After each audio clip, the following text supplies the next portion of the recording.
Queridos irmãos e irmãs, somos chamados hoje a meditar no Natal do Senhor. Hoje é a solenidade do nascimento do Salvador.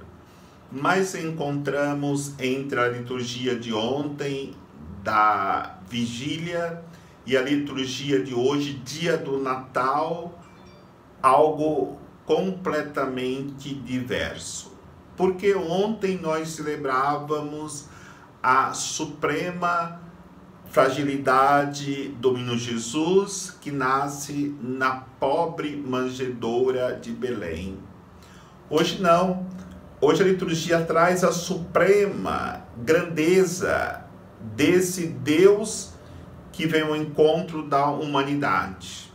Suprema grandeza porque o evangelista diz que ele era o Verbo, que estava junto do Pai e se revelou, ou seja, revelando a grandeza do amor de Deus para com a humanidade. E esse Deus grande se faz pequeno para que nós pudéssemos experimentar o seu amor. E de fato, a intenção de Deus é demonstrar o seu amor pela humanidade. E esse amor é expressado na suprema grandeza. Ele faz supremamente pequeno para se rebaixar até nós e mostrar assim que nós não estamos sozinhos, mas Ele caminha conosco. E como ele revela este amor? A primeira leitura nos ensina que o Senhor vem revelar o seu amor mesmo àqueles que se afastaram dele e pagaram as consequências deste afastamento. Por isso, a primeira leitura nos mostra, nos revela uma guerra sangrenta.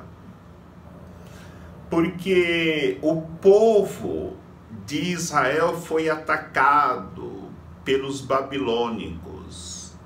O templo foi destruído, muitas pessoas foram espancadas. As pessoas mais capacitadas foram levadas para o exílio da Babilônia e incendiaram a cidade. Esse povo que foi levado para o cativeiro, lá trabalhando como escravos, começa a refletir sobre a condição de vida que eles estavam vivendo a partir daquele dia fatídico em que foram atacados e levados como escravos. E ali no sofrimento eles se questionam: onde nós falhamos? Será que Deus esqueceu do seu povo?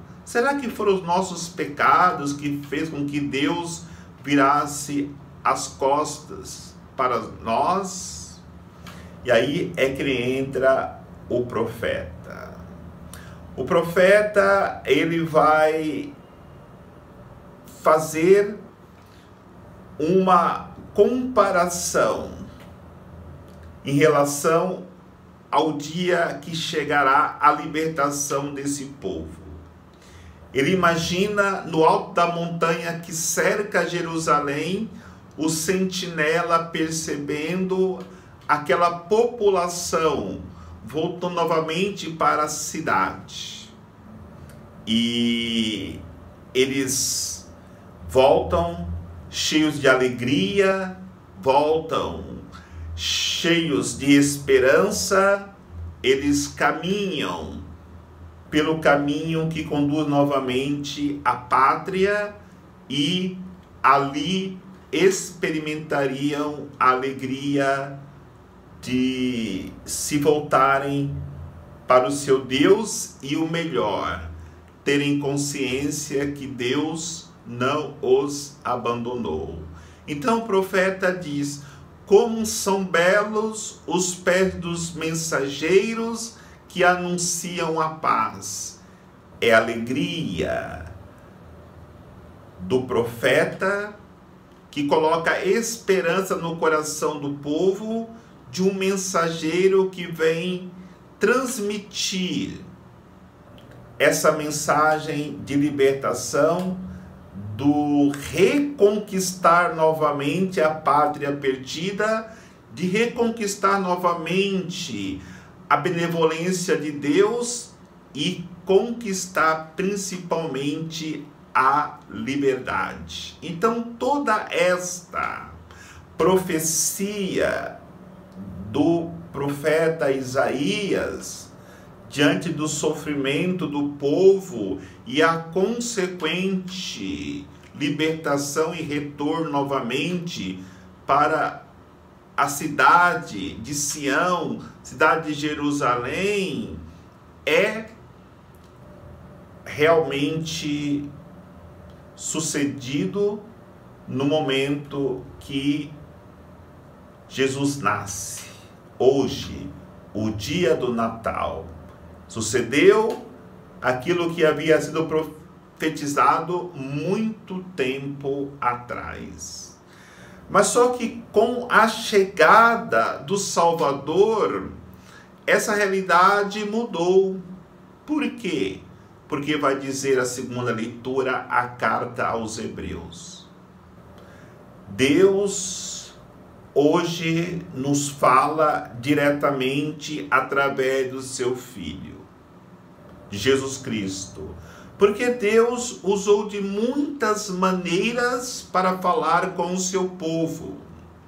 No momento, mas na realidade, essas maneiras de falar não foram eficazes. Porque Deus falou com o seu povo através da criação. A beleza do sol, a beleza das plantas, a beleza das estrelas, a beleza do mar e tantas outras coisas que expressam a grandeza do Criador. Mas estas belezas todas criadas por Deus não expressaram aquilo que de fato Deus quer transmitir ao homem. No entanto, o homem olhou para estas belezas e pararam aí, não foram de encontro ao Criador.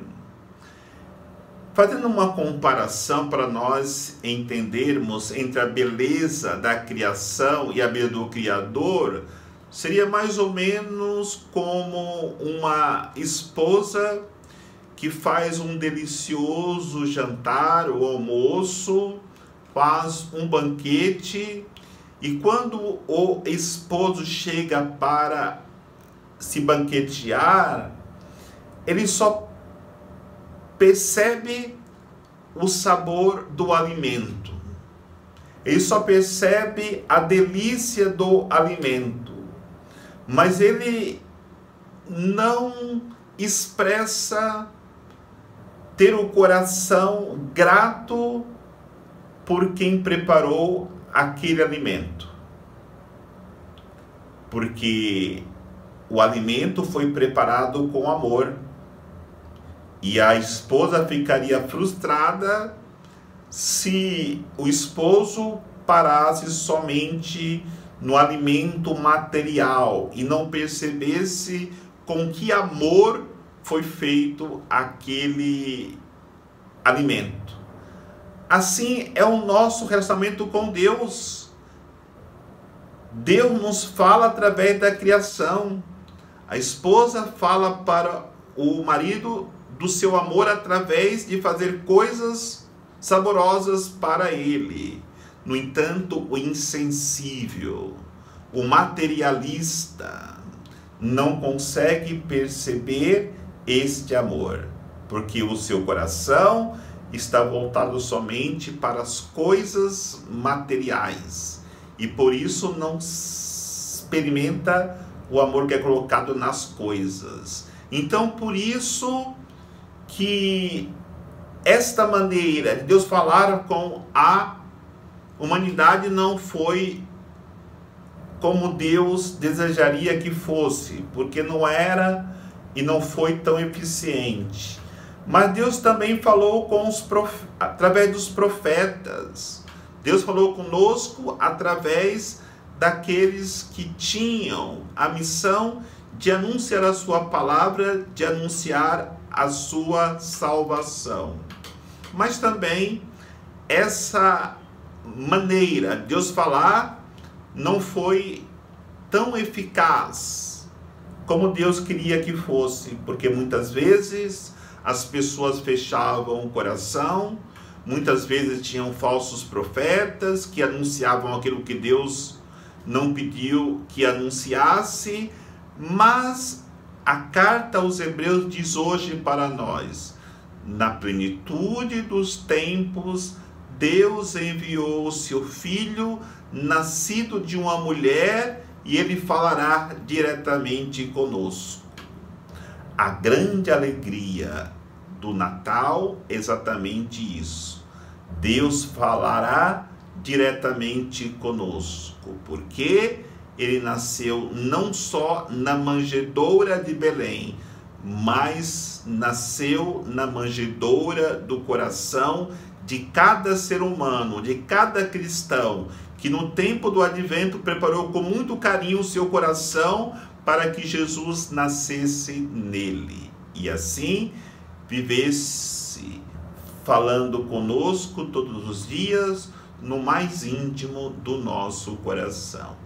Para nós encerrarmos o evangelho de hoje, que fala do verbo, da palavra de Deus, nós poderemos perceber nos evangelhos que o evangelho de São João é muito peculiar, é muito próprio, porque se nós formos refletir nos outros 3 evangelistas, nós vamos perceber que Marcos parte do batismo de João Batista para chegar no nascimento do Salvador. Lucas e Mateus partem da infância de Jesus e do seu nascimento. Agora, João, ele vai muito além disso. Ele vai dizer: no princípio era o verbo, e o verbo estava em Deus, e este verbo se fez carne e habitou entre nós. Então João, ele não começa do batismo de Jesus por João Batista, e nem do batismo do Batista, nem da infância de Jesus como os outros 2 evangelistas, nem da realidade do nascimento de Jesus nesse mundo. Ele vai lá, na origem, onde Jesus está na plenitude do Pai. Então ele vai colocar esta presença de Jesus na eternidade com o Pai, para mostrar que Jesus é consubstancial ao Pai. E quando ele se revela, se faz presente o anúncio de João Batista, porque vai dizer que ele veio como luz e os homens não aceitaram. João Batista vai dizer que ele não era luz, a luz é Jesus, que ainda iria chegar.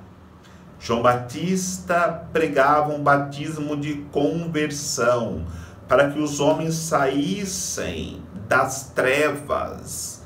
E vai dizer, esse evangelho do verbo encarnado, o prólogo do evangelho de São João, que os homens preferiram mais as trevas do que a luz.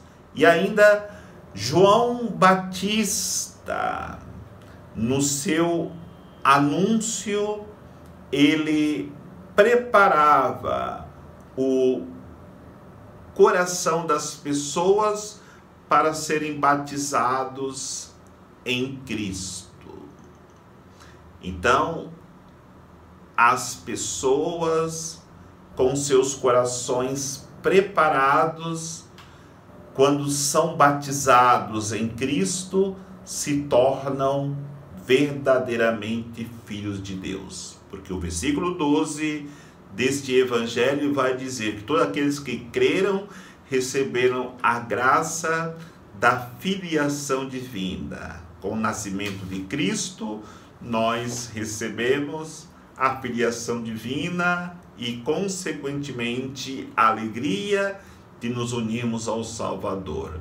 Feliz Natal, que Deus abençoe a todos. Em nome do Pai, do Filho e do Espírito Santo. Amém.